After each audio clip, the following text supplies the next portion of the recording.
How you guys doing? Good afternoon. Just want to go ahead and start off here by saying it's been a nice South Carolina August. Our guys have been working hard. It's a process, as we all should know, but we're looking forward to the a couple weeks to come. And any questions you guys would like? Clayton, just installing a new defense. I mean, you've been here, since early January, Yep. but installing a new defense, just has everything gotten put in that you wanted to put in? Did you have to hold some things back because of personnel or anything like that? Absolutely. We only had probably maybe 13 practices.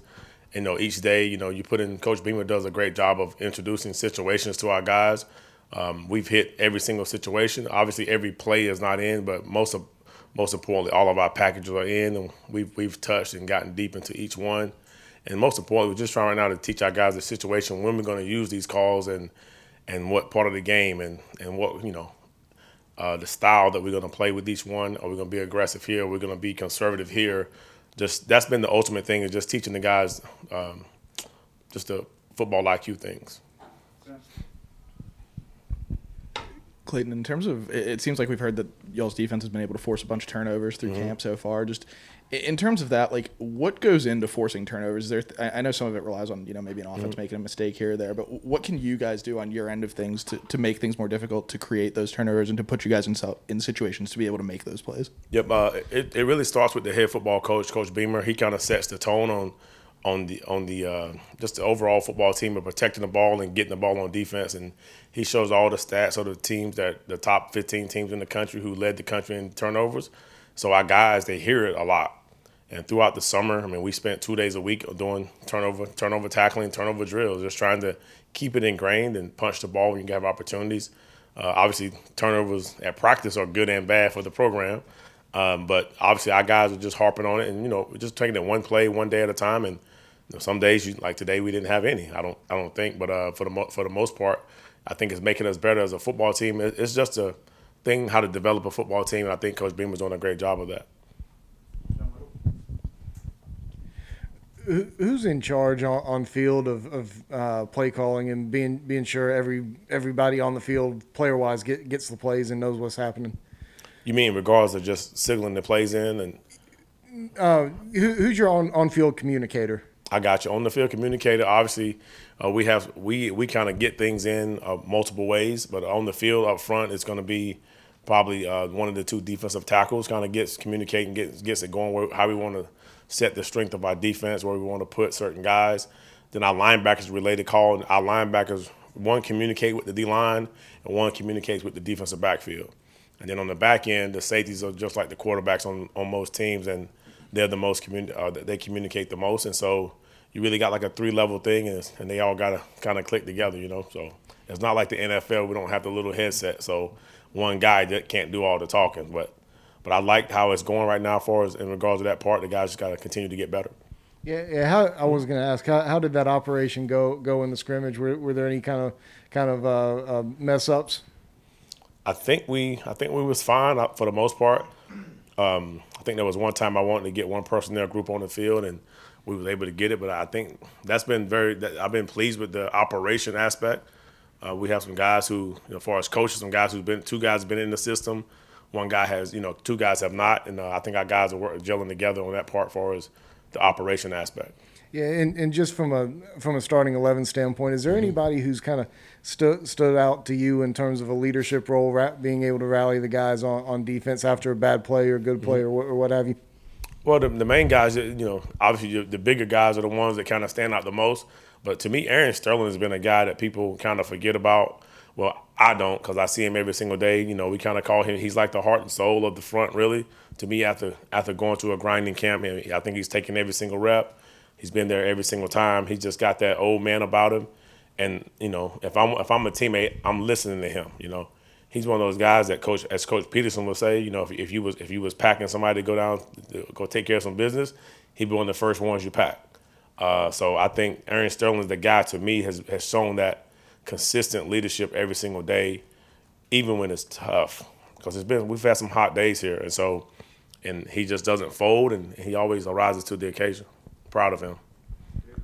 Clayton, now when you got here, did you have to spend a lot of time maybe redoing the tackling style that everybody had? How has just overall tackling from each of your starting 11 been? Have you had to spend much time trying to correct anything? Yeah, so I come in with a no judgment kind of attitude. So I take things as if like I have to start from scratch. I wouldn't be here, they brought me here to develop this defense from a developmental standpoint. And obviously, we all know that tackling is the most important fundamental, and we've worked on it either through Coach Beamer's drills, my linebacker drills, the DB drills, the defense, the front drills.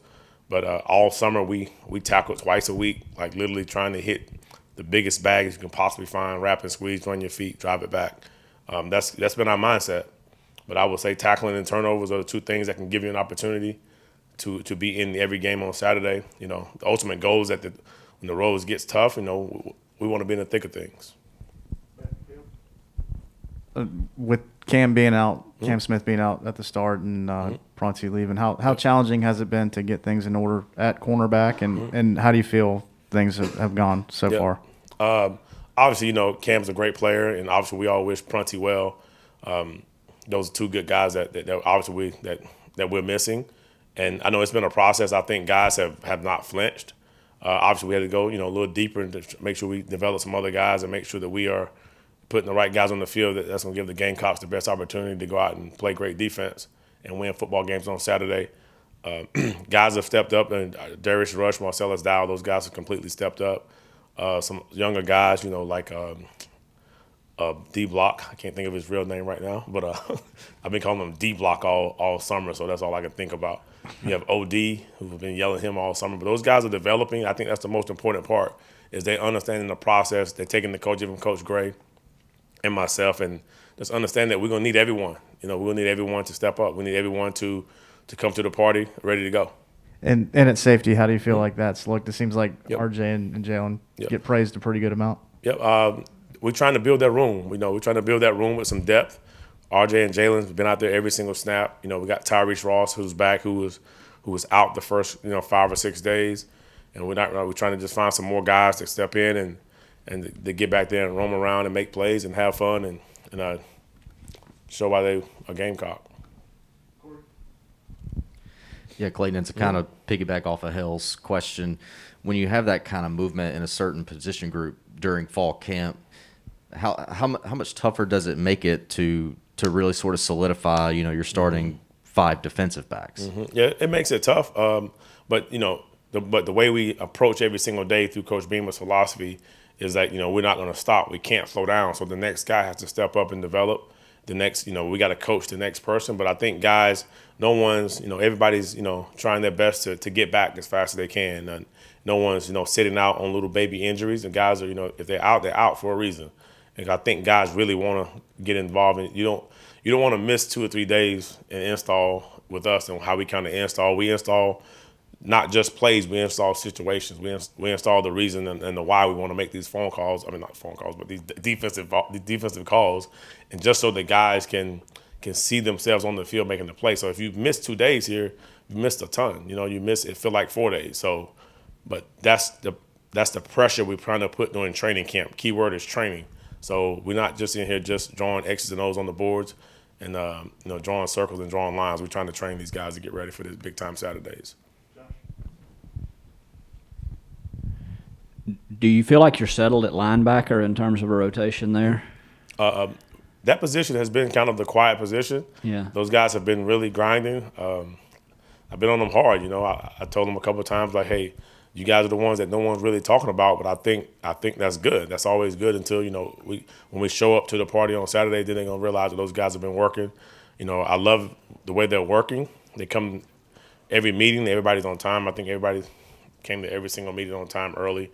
They're training. You got Sherrod, you got Brad, you got Damani. Those 3 guys have really had a really good 2 weeks. They're getting better. They understand the defense. Then you also have Debo, who has his best 2 practices the past 3 days. Things still move fast for a young freshman. You got Mo Cobble, who's had a really good past 2 days, and I think that's important. That means some things are starting to click. So that's 5 guys right there, and you still have the Rosendo Lewis's guys who've gotten better. That's the whole ultimate key, is to get better while you're here. during this time so we can trust to put you in the football game. And we have some freshmen that are actually going to be some good players here in the future. A little bit ago, Coach Satterfield was in here talking about the versatility of DeCarrion Joyner. What do you see with that from your perspective, trying to go up against him in practice? Well, DK is a guy who, I thought he was a great high school football player when he came out. Just over the time, I didn't realize how fast DK was. So his past couple of days, he's kind of broken a couple here, and we're not catching him. And we got a couple of guys that can run back there, but I think the versatility that he brings to the game is going to help us as a football club because we, us as defense, we have to do a great job of understanding where a player is at. He's a key player. He's an impact player. But I think his development and just how he's leading the football team. I mean, he comes to work every day, special teams, defense. He steps in, helps the offense on certain situations when they need him. And, he's just a good old grinder, South Carolina kid who loves the Gamecock, and he shows every single day. Can you share any kind of update on Rick Sandage and with the rest of the defensive tackles? Do you have a number in mind of how many guys you want to be able to carry into a game week in terms of rotation number? It's a good question. Rick, he's out. Hopefully he get back here. Probably sooner than later. But right now, he's had a suffering injury, but I think he'll be back. Just a lower leg injury. But hopefully he's back soon. As far as depth wise, you love to have 6+ guys that you can take to a game on Saturday. Some of them may be extra on special teams, but I know right now we're sitting at that's a pretty deep room I think Coach Lindsey has. He has about 4 freshmen that are really good and big, and I think that's the most important. Now his process, his development has been a really, really great development, a really steep climb. The guys have been ascending every single day on their technique, and that position is a technique position and tough big man position. I think those guys have really, really improved, and I'm looking forward to watch and see which guys get on the bus. Clayton, I know we've seen Carlin's, at least when we've been out there, is mostly running at the nickel. Yep. I mean, is there any thought that he can play some corner if you guys need it at all? I know he played corner in the past. I mean, is there any sort of versatility there with him? Whenever me and Coach Gray, Coach Beamer, all of us are looking for DBs, we look for position flex. And CP is a perfect example of a position flex player who can play corner nickel, and he probably could play safety because of his football IQ and awareness. I think, but to answer your question, yes, he would definitely play multiple positions for us as needed. So, Clayton, do you feel like you're ahead of schedule right now compared to what you thought you'd be 2 weeks into camp? What schedule? Mentally your schedule. Mentally, your schedule. I would say I think we're right on time. Regardless of with a scrimmage coming Saturday, still gives us 2+ weeks, I think, to play a game. And I think that just as now it's time to get the guys in here a couple more days and kind of like show them now as we transition into the real work week of an opponent film. I think we're in a good spot. But now we have a couple more special situations to put in from Coach Beamer, and then I think we'll be on our way. Time to dial it in. I guess Jamar Brown talked during his availability a couple weeks ago about how complex this defense can be for offenses. I'm not asking you to reveal state secrets on that, but just what about a defense can make it complex to really understand if you're a quarterback? First of all, what Jamar said was ridiculous. Now he come on, man. I mean, he might have put a bullseye on my back. My phone blew up that day. But you guys have to understand, I'm going to go back to his comment. I have an opportunity. What he really meant was it's an exciting defense. It's fun to learn. And offenses will eventually figure it out. That was kind of unrealistic, But for the most part, he means that it was just fun defense to play in. He's looking forward to, growing and getting better as a football player. But I think that's not really complex. It really has everything you learn in life has barriers, right? And so our defense at the beginning, it has barriers. But once you break through those barriers, that's when it becomes fun. It's like, it's kind of the Phil Jackson philosophy is once you learn the defense, now you can use your own imagination, use your own creativity, and go out and play. So you got to get through those barriers first. Once you get through those barriers, it's not as complex. And then I think that's, it's going to be a year from now, he's going to laugh at himself and say this defense is actually really simple. It's really not that complex, but it's a fun defense. You got to learn it. That's the most. Once you learn it, you can move on and be yourself and excel.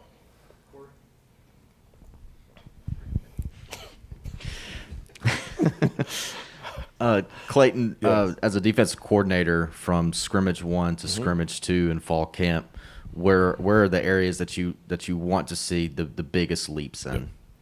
Really, it's team defense. Development of the team defense where we can get the call in. Things are clean. The ball is leveraged. The DBs are on top of the guys they're supposed to be on. All gaps are filled. Rush lanes are complete. The quarterback can't step up and run for 40. Our communication is crisp. Just those things where I will sit back and watch. First scrimmage, coaches are out there screaming, yelling, trying to get guys lined up. This scrimmage here, the guys they barely won't see me for 2 hours. I'm just going to sit back and really evaluate where they are in regards to just running the calls by themselves and get lined up and, take some adjustments on the sideline. But I'm looking for the operation aspect. And this is the real last time to have some live bullets thrown at you and see if you can perform under the lights. But I'm looking forward to going this Saturday night and test those waters. Hey, Coach, got a two-parter for you. Nice. Are you expecting JJ to draw a lot of double-team blocking? And if so, how does that affect what you do up front? And secondly, how is Birch coming along, and how do you see him factoring into your rotation? Yes. Normally, a defensive end of JJ's caliber is he's going to be talked about all week from the offensive standpoint. So we're already ready for that. We already have that plan. Really, the ultimate way to do that is they still get in those situations where they have to double him. If it's 2nd and 4 a lot, he's not going to get doubled a lot. That means they got the ball on first down. So collectively, playing great team defense is going to help JJ excel, and obviously that means that we're excelling. As far as how that goes in the game planning, we have to obviously. It is nice to disguise things and have another defensive end on the other side, which is Aaron, Jordan, and the other Jordan. So I feel great about that combination. And as far as Birch, I think he's had a great camp. I think he has. You can tell he's been here for 1 year. He's working hard. He studies his playbook. He flies to the ball. He's a giant. Looking forward to seeing him, get out there and have an opportunity to play. He's going to play a lot, so it's exciting to watch Birch. Great kid too, man. I love that guy. Going back to your triangle offense reference, how big a hoops guy are you? Well, it's funny because I'm kind of a big hoops guy. I don't want to go too crazy right now about it, but for the most part, I did a linebacker trivia just to break up our meetings. In the middle of our meeting, I would flash up a NBA player and say, where did he go to college? I started out with Klay Thompson, crushed them with that one. They had no idea. Damian Lillard, they did have no idea about Damian Lillard. It's a couple more guys, but it was a fun part of our meeting. So tomorrow's our last meeting. We've been doing trivia every day. So I think right now the leader is Spencer Riddle right now. Some of our guys, it's pretty cool, but somehow, I don't know how I started that, but I'm a huge NBA fan. I'm one of the biggest NBA fans probably in the world, one of the top 10. I'm up there, way up there.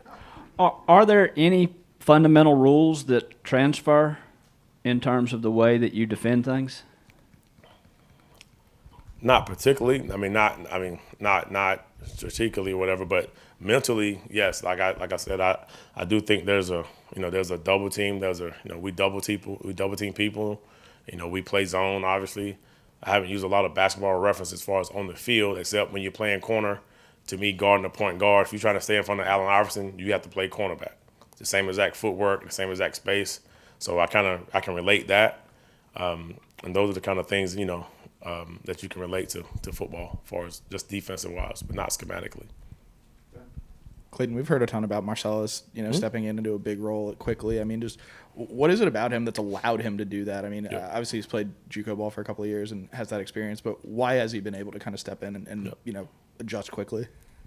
For a young guy, I think he has the attitude of an older guy, meaning, he wants to go out there and work hard. He wants to be the last one off the field. He wants to be tired by the end of practice. And what I love about Marcellus Dial is that there was one practice where Jalen Brooks had a day, and that kid ran back up to the line in the very next play and pressed, bump and run the next receiver on the very next play. So that showed me right there that his toughness part. And playing corner, you're gonna get the ball's gonna get caught on you.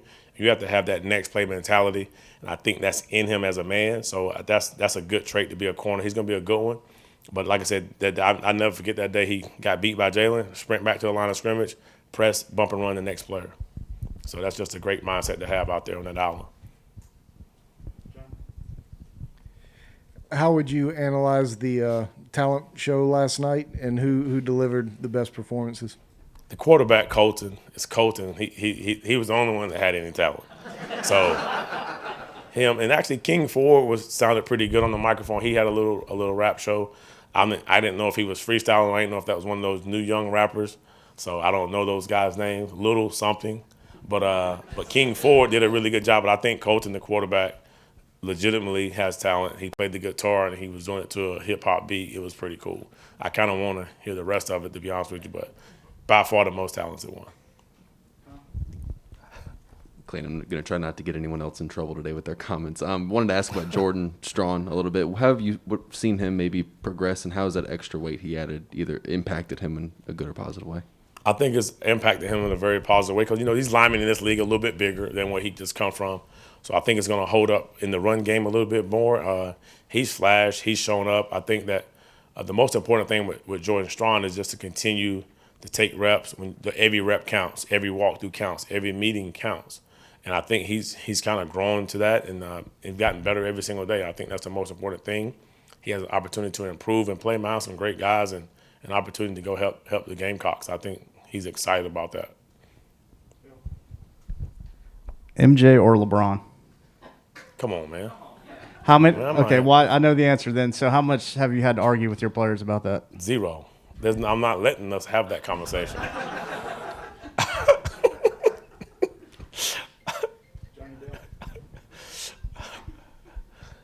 Clayton is really the first Yes. defensive coordinator that's gone against E.J. Jenkins. What kind of player is he from a defensive coach's standpoint trying to guard him? Yep. First, you got to find him on the field. Make sure is he at number 3 receiver, number 2, is he in the backfield, or is he at X alone? That's the first thing with him. The matchup part. If the ball's thrown correctly, and he fights through your hands. You have to pretty much pass interference and hopefully not get the call on those balls that are up high. And I think. He's definitely a threat. Some of our defensive coordinators, that they have to go against him. They will definitely understand the difficulty of defending him once that time comes. But I think he's a nice threat, and I think our offense has done an amazing job of using him in that system. Clayton, how would you assess the chemistry between yourself and the defensive coaches? And two, does that play a role in how well a defense can pick things up, gel really quickly, and then ultimately perform really well on Saturday nights? Yeah, it's a major role, because we're in there. We're going to be behind the doors, with the doors shut for the most part of the day, trying to dissect and come up with answers for the offenses that we're going to face. Me, myself, Coach Lindsey work together. Coach Peterson and Coach Gray, we have not. So we spent this all spring and right now in training camp, the door shut, just ironing things out, getting on the same page. And I think we've done a great job and just continued. That has to keep trending. It can't level out. We have to continue becoming close and just keep working. It's never over.